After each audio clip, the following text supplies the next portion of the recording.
क्या आप जानते हैं चैत्र नवरात्र के 9 दिन ये सिर्फ व्रत और पूजा का समय नहीं होता बल्कि ब्रह्मांड की रीट्यूनिंग का दिन होता है और अवसर ये होता है कि इस वक्त हम अपने जीवन में नई दिशा, नई ऊर्जा को अपने ब्रह्मांड से जोड़ते हैं।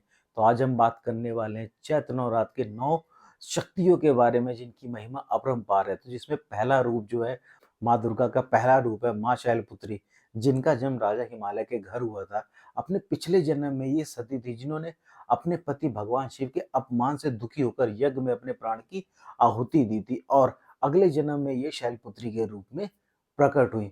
दूसरा दिन जो है माँ का वो है माँ ब्रह्मचारिणी। इनका आगमन या ब्रह्मा का मतलब होता है ज्ञान और चारणी का मतलब होता है आचरण। यह दिन हमें सिखाता है कि हम अपने भीतर के तप यानी आत्म अनुशासन को कितना जरूरी होता है बिना विचलित हुए अपने लक्ष्य की तरफ बढ़ना। जो इसमें मंत्र होता है वो होता है श्री अंबिकाय नमः।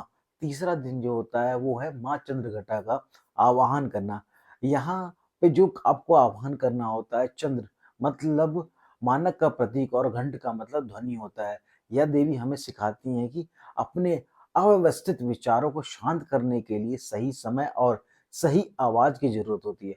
चौथा जो रूप होता है वो होता है माँ कुष्मांडा का और इसका मतलब ये होता है इसमें कि सृष्टि की ऊर्जा का प्रतीक होता है चौथा दिन। हमें यह बताती है माँ कि ब्रह्मांड की अहम शक्ति और हमारे अंग की जो आंतरिक शक्ति होती है उसको बताती है। पांचवा जो रूप होता है वो होता है माँ स्कंद माता का। यह मातृत्व और ज्ञान का प्रतीक है जो हमारे वाणी और संवाद को सुधारती है।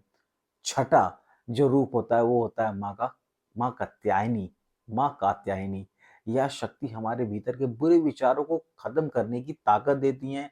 यह आज्ञा चक्र यानी तीसरे नेत्र का जागरण है। सातवां जो माँ का रूप है माँ काल रात्रि। अहंकार अंधकार मृत्यु का भय दूर करने वाली ये माँ यह ब्रह्मांड को एक ब्लैक होल में जो पूरे अस्तित्व को समेट कर सृजन का आधार बनता है। आठवां जो रूप होता है वो का होता है महागौरी मतलब शुद्धिकरण का प्रतीक जो आत्मा को प्रकाशमय बनाता है। और जो नौवां जो रूप होता है वो माँ दुर्गा का वो होता है माँ सिद्धिदात्री। यह पूर्णता और सिद्धियों का दिन होता है जहाँ मनुष्य ब्रह्मांड की ऊर्जा से जुड़ता है और अपने आप को योग प्राप्त करता है। तो आप सभी लोगों को जो मैंने ये बताया है ये माँ दुर्गा के 9 रूपों के बारे में बताया है।